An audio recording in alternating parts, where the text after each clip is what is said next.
سلام. تا حالا فکر کردین که چرا ما هر سال شب یلدا دور هم جمع میشیم، انار و هندونه میخوریم؟ اصلاً پشت این رسم قشنگ چه داستان بزرگی خوابیده؟ خب امروز قراره با هم سفری کنیم به دل یکی از قدیمی ترین جشن‌های ایرانی تا رازهای شگفت‌انگیز یلدا رو کشف کنیم. آماده اید؟ سوال اصلی اینه واقعاً چرا ما ایرانی‌ها طولانی‌ترین یعنی تاریک‌ترین شب سال رو جشن می‌گیریم؟ آخه جشن گرفتن برای تاریکی یکم عجیب نیست؟ حتما یه رازی پشت این جشن باستانی پنهان شده. بیایید با هم بریم و جواب این سوال مهم رو پیدا کنیم. خب برای پیدا کردن جواب باید یه کاری کنیم. باید از زمین و دغدغه‌های روزمره یکم فاصله بگیریم و سرمون رو بالا بگیریم و به آسمون نگاه کنیم. میدونید چرا؟ چون قصه یلدا در واقع از دل ستاره‌ها و حرکت سیاره ما شروع میشه.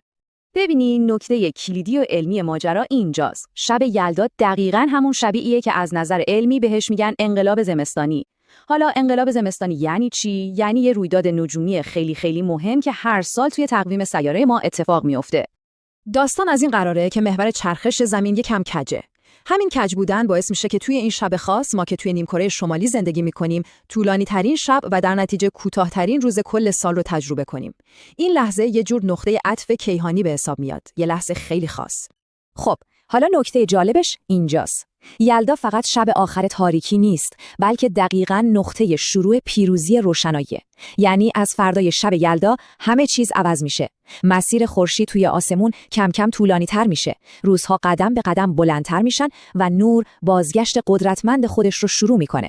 خب تا اینجا بخش علمی ماجرا رو فهمیدیم، ولی حالا میرسیم به قسمت هیجان انگیزتر داستان. اجداد ما، ایرانی‌های باستان، این اتفاق آسمولی رو چطوری می‌دیدن؟ برای اونها این شب فقط یه پدیده نجومی نبود، بلکه صحنه یک نبرد بزرگ و سرنوشت ساز بین روشنایی و تاریکی بود. و اینجا خود اسم یلدا یه راز بزرگ رو برای ما فاش میکنه. یلدا یه کلمه سوریانیه به معنی تولد. اما تولد چی؟ دقیقاً تولد دوباره خورشید. توی باورهای خیلی قدیمی ایرانی‌ها، یعنی آیین میترائیسم یا مهرپرستی، این شب رو لحظه زایش دوباره مهر یا همون خورشید شکست ناپذیر میدونستن. باید این رو در نظر بگیریم که برای ایرانی‌های باستان خورشید فقط یه ستاره داغ توی آسمون نبود.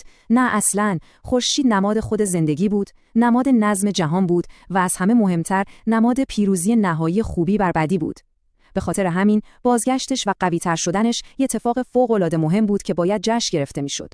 خب پس چرا ما تو این شب بیدار میمونیم؟ فلسفه‌اش چیه؟ توی باورهای باستانی مردم فکر می‌کردن که توی طولانی‌ترین شب سال نیروهای اهریمنی و تاریکی به اوج قدرت خودشون میرسن.